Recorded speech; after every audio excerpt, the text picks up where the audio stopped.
നമസ്കാരം. മലയാളി വാർത്ത ഇൻസൈഡിലേക്ക് സ്വാഗതം. കഴിഞ്ഞ ദിവസം രാഹുൽ മാങ്കൂട്ടം ഒരു വീഡിയോ സമൂഹ മാധ്യമങ്ങളിൽ പോസ്റ്റ് ചെയ്തിരുന്നു. 8 മിനിറ്റ് ദൈർഘ്യമുള്ള ഒരു വീഡിയോയാണ് അദ്ദേഹം സമൂഹ മാധ്യമങ്ങളിൽ പോസ്റ്റ് ചെയ്തിരുന്നത്. കൃത്യമായ ചില ചോദ്യങ്ങൾ ചോദിച്ചുകൊണ്ട് കൃത്യമായ ചില വിശദീകരണങ്ങൾ നൽകിക്കൊണ്ടായിരുന്നു ആ പോസ്റ്റ്. സത്യത്തിൽ കോൺഗ്രസിന് രാഹുൽ നൽകിയ ഒരു വലിയ ഉരുക്കുകോട്ടയാണ്, അല്ലെങ്കിൽ പ്രതിഷേധത്തിന്റെ വലിയൊരു ഉരുക്കുകോട്ടയാണ് ഈ വീഡിയോ എന്ന് വേണമെങ്കിൽ പറയാം. വി ഡി സതീശൻ പോലും പറയാതിരുന്ന ചില കാര്യങ്ങൾ വിശദമാക്കിക്കൊണ്ടാണ് രാഹുൽ മാങ്കൂട്ടത്തിന്റെ ഈ പോസ്റ്റ്. വലിയ സ്വീകാര്യതയാണ് രാഹുലിന് ഈ പോസ്റ്റിന് കിട്ടിയിരിക്കുന്നത്. പ്രധാനമായും എടുത്തു പറയേണ്ടത് വയനാട് ദുരന്തത്തിൽ മുഖ്യമന്ത്രിയുടെ ദുരിതാശ്വാസ നിധിയിലേക്ക് വന്ന 778 കോടി രൂപ കൊണ്ട് സർക്കാർ എന്ത് ചെയ്തു എന്നാണ് രാഹുലിന്റെ പ്രധാന ചോദ്യം. സർക്കാർ പൂർത്തീകരിച്ച ഒരു വീട്ടിലെങ്കിലും താമസിക്കുന്ന മനുഷ്യനെ കാണിച്ചു തരാമോ എന്നാണ് തിരിച്ചുള്ള ചോദ്യം. 178 വീടുകൾ കൈമാറുന്ന ചടങ്ങ് മാത്രം നടത്തി. അത് PR വർക്കാണ്. ഒരു വീട്ടിലും ആളുകൾക്ക് താമസിക്കാനുള്ള അടിസ്ഥാന സൗകര്യമില്ല. ഒരു വീട്ടിൽ പോലും ആൾ താമസമില്ല. 299 കോടി ടൗൺഷിപ്പിന് നീക്കിവെച്ചു. അത് ടെൻഡർ ഇല്ലാതെ ഊരാളുങ്കലിന് കൊടുത്തു. ടൗൺഷിപ്പ് നിർമ്മാണത്തിന് ഇത്രയും അധികം തുക ആവശ്യമില്ല. ബാക്കി തുക CPMകാർ വയർ നിറയ്ക്കാൻ ഉപയോഗിക്കുന്നതാണല്ലോ. എല്ലാ കണക്കിലും ഓഡിറ്റ് വേണമെന്നും രാഹുൽ മാങ്കൂട്ടത്തിൽ പറയുന്നു. വയനാട് ഫണ്ടുമായി ബന്ധപ്പെട്ട് ഉയർന്ന ആരോപണങ്ങൾക്ക് വീഡിയോയിലൂടെയാണ് രാഹുൽ മറുപടി നൽകുന്നത്.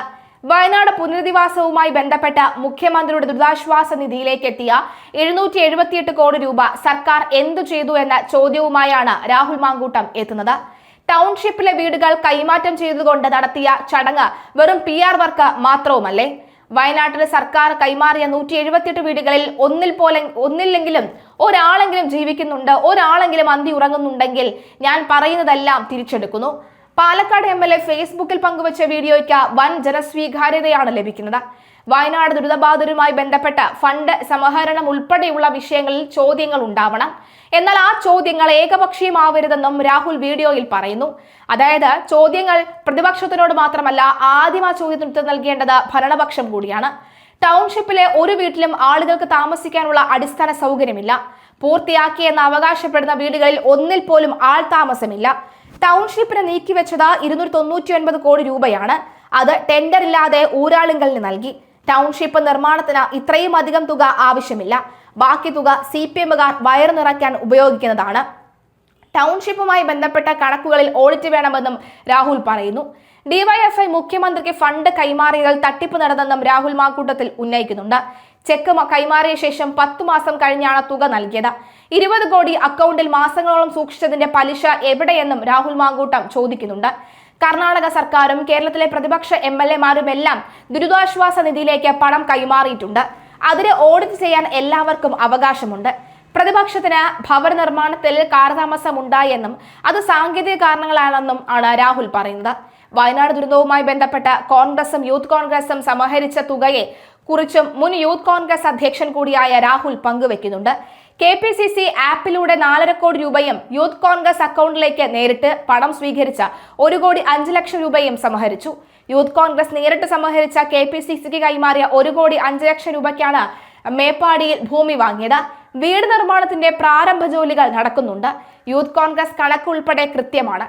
കർണാടക സർക്കാരും പ്രതിപക്ഷവും അടക്കം ദുരിതാശ്വാസ നിധിയിലേക്ക് പണം നൽകിയിട്ടുണ്ട്. വയനാട് ദുരിതത്തിൽ മരിച്ചവരുടെ കൃത്യമായ കണക്ക് പോലും സർക്കാരിന്റെ കയ്യിലില്ലെന്നും രാഹുൽ മാങ്കൂട്ടം കുറ്റപ്പെടുത്തുന്നുണ്ട്. കോൺഗ്രസിന്റെ വീടിനായി ഭൂമി കിട്ടുന്നതിൽ താമസം ഉണ്ടായി. കോൺഗ്രസ് ആപ്പ് വഴി 4.5 കോടി രൂപ, ഒപ്പം അതുപോലെ തന്നെ യൂത്ത് കോൺഗ്രസ് 1.5 കോടി രൂപയും സമാഹരിച്ചു. ഈ പണം കൊണ്ട് മേപ്പാടിയിൽ ഭൂമി വാങ്ങി. വീട് നിർമ്മാണത്തിന്റെ പ്രാരംഭ ജോലികൾ നടക്കുന്നു. യൂത്ത് കോൺഗ്രസ് കണക്ക് ഉൾപ്പെടെ കൃത്യമാണ്. DYFI മുഖ്യമന്ത്രിക്ക് ഫണ്ട് കൈമാറിയതിൽ തട്ടിപ്പ് നടന്നിട്ടുണ്ട്.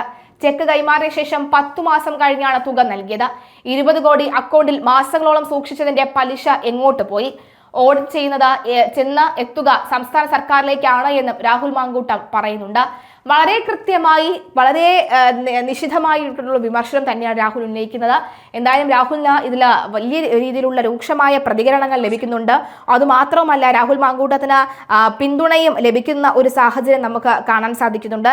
ഏകദേശം രാഹുൽ മാങ്കൂട്ടം ആ വീഡിയോ ഇട്ടതിന് ശേഷം തീർച്ചയായിട്ടും വലിയ രീതിയിലുള്ള ഒരു ആവേശവും വലിയ രീതിയിലുള്ള ഒരു സ്വീകാര്യതയും തന്നെയാണ് ലഭിക്കുന്നത് എന്ന കാര്യത്തിൽ സംശയമില്ല. 2 മില്യൺ ആളുകളാണ്, അതായത് 20 ലക്ഷം ആളുകളാണ് ആ വീഡിയോ കണ്ടിരിക്കുന്നത്. വന്നിരിക്കുന്നത്. ആ വീഡിയോയിൽ രാഹുൽ മാങ്കൂട്ടത്തിന്റെ ചോദ്യം തന്നെയാണ് പ്രധാനമായും നമുക്ക് അറിഞ്ഞിരിക്കേണ്ടത്. 1,51,000 ആളുകൾ അതിനെ ലൈക്ക് ചെയ്തിരിക്കുന്നു, 20,000 പേർ അതിനെ കമന്റ് ചെയ്തിരിക്കുന്നു. കൃത്യവും വ്യക്തവും രാഹുൽ ഉടനെ തന്നെ നീ കളത്തിലിറങ്ങണം. കമ്മികൾ ഇവിടെ വന്ന് കുറെ ഗർഭ കമന്റ് ഇട്ടു പോകുന്നു. കാര്യമാക്കണ്ട, അവർക്ക് അതല്ലാതെ മറ്റുത്തരമില്ല. നിങ്ങളുടെ ഈ ശബ്ദം എന്നും CPIM-ന് ഒരു ഭയം തന്നെയാണ്. പാർട്ടിയിൽ ഇല്ലാതിരുന്നിട്ടും ഇങ്ങനെയാണെങ്കിൽ പാർട്ടിയിൽ ഉണ്ടായിരുന്നുവെങ്കിൽ എങ്ങനെയായിരിക്കും? വെറുതെയല്ല പിണറായിയും ടീമും താങ്കളെ ഒതുക്കാൻ കളികൾ കളിച്ചത്. തിരിച്ചു വരിക, പൂർവാധികം ശക്തമായി. തങ്ങളെ മിസ് ചെയ്യുന്നുണ്ട്, വേഗം വരിക. കൃത്യം വ്യക്തം എന്ന് M സ്വരാജിന്റെ ഭാഷയിൽ പറഞ്ഞാൽ യഥാർത്ഥ ശവം തൂക്കികൾ ഇടതുപക്ഷമാണ് എന്ന് ഈ കണക്കുകൾ പറയാതെ പറയുന്നു. ചുരുക്കി പറഞ്ഞാൽ വിജയന്റെ ടീം ആ ക്യാഷ് അങ്ങ് മുക്കിയല്ലേ. ശാസ്ത്രീയമായി പണം കക്കാനുള്ള സർക്കാരിന്റെ കൊള്ള സംഘമാണ് ഊരാളുങ്കൽ. നീ ഇറങ്ങണം, എന്നാലേ ഇവരുടെ പൊള്ളത്തരങ്ങൾക്കെതിരെ മറുപടി പറയാൻ കഴിയുകയുള്ളൂ. അടിസക്കെ, നിന്റെ അസാന്നിധ്യം ഇവിടെ മുഴച്ചു നിൽക്കുന്നുണ്ട്. നീ രംഗത്ത് വന്നാൽ പരന്ന വായനക്കാരനൊക്കെ വെറും കീറാ കടലാസുകാരായി മാറും. രാഹുൽ മാങ്കൂട്ടത്തിൽ നിങ്ങൾ ഈ ചെയ്യുന്നതാണ് ഇപ്പോൾ നിങ്ങൾക്ക് ചെയ്യാൻ പറ്റുന്ന ഏറ്റവും നല്ല കാര്യം. നിങ്ങളെ പിന്തുടരുന്ന എന്നെപ്പോലത്തെ കുറെ ആളുകളുണ്ട്. അവർക്ക് നിങ്ങളിൽ കൊടുക്കുന്ന വിവരം, നിങ്ങൾ ഈ നൽകുന്ന വിവരം വളരെ വലുതാണ്. നിങ്ങൾ രാഷ്ട്രീയത്തിൽ ഇല്ലെങ്കിൽ നിങ്ങൾ ഉണ്ടാകുന്ന ഇമ്പാക്റ്റ് അത് വളരെ കൂടുതലാണ്. നിങ്ങൾ തിരിച്ചു വരണം, തിരിച്ചു വന്നിരിക്കണം. അത് മാത്രമാണ് ഇപ്പോൾ ഇവിടെ പറയാനുള്ളത്. വയനാട്ടിലെ ദുരിതബാധിതരായ പാവങ്ങളുടെ പേരിൽ പിരിച്ച തുക മുഴുവനും പുട്ടടിച്ചും നാളെ നീളെ ഓടി നടന്ന ഗർഭം കലക്കാനും ഉപയോഗിച്ച പരനാറി വയനാട്ടിലെ ദുരിതബാധിതരെ ചേർത്ത് പിടിച്ച സർക്കാരിനെ കുറ്റപ്പെടുത്താൻ കോണോത്തുലെ കണക്കുമായി വന്നിരിക്കുന്നു. കൽപ്പറ്റ ടൗണിൽ ഒരു സെന്റ് ഭൂമിയിലെ വില എത്രയാണെന്ന് അറിയാമോ? വാടകയും മറ്റുമായി ദുരിതബാധിതരായ ഓരോ കുടുംബത്തിനും മാസം 25,000 രൂപ വെച്ച് കൊടുക്കുന്നുണ്ടെന്ന് നിനക്കറിയില്ലേ? എല്ലാം പോട്ടെ, വയനാട്ടിലെ ദുരിതബാധിതരായ മുഴുവൻ മനുഷ്യരും ഈ സർക്കാർ തങ്ങളെ ചേർത്ത് പിടിക്കുന്നുണ്ട് എന്ന് പറയുമ്പോൾ അവർക്കില്ലാത്ത എന്ത് ക്രിമികടിയാണ് സ്വന്തം അമ്മയെയും പെങ്ങളെയും തിരിച്ചറിയാൻ കഴിവില്ലാത്ത നിനക്കുള്ളത് എന്ന ചോദ്യമുണ്ട്. അതിന് കമന്റുകളും ഉണ്ട്, അതിനെതിരെ മറുപടിയും ഉണ്ട്. എന്തായാലും രാഹുൽ ഉന്നയിച്ച ഏതെങ്കിലും ഒന്നിനെങ്കിലും ഉത്തരമുണ്ടോ? അല്ലാതെ ഇതല്ലാതെ പറയാൻ മറ്റൊന്നുമില്ലല്ലോ. 25,000 രൂപ കൊടുക്കുന്നത് ഊരാളുങ്കലാണോ? ഈ 299 കോടിയിൽ ഉൾപ്പെടുന്നതാണോ ഈ 25,000 രൂപ? ഭരണം പോയാൽ 778 കോടി സ്വാഹ. കക്കാനും മുക്കാനും നക്കാനും മറ്റാരുണ്ട് LDF അല്ലാതെ എന്ന ചോദ്യം ഉയരുന്നുണ്ട്. തീർച്ചയായിട്ടും രാഹുൽ മാങ്കൂട്ടത്തിന്റെ ഈ ചോദ്യങ്ങൾക്ക് കഴമ്പുണ്ട്. കൃത്യമായി മറുപടി പറയേണ്ട, ഉത്തരം നൽകേണ്ട ഉത്തരവാദിത്തം ഇവിടുത്തെ സർക്കാരിനും ഉണ്ട്.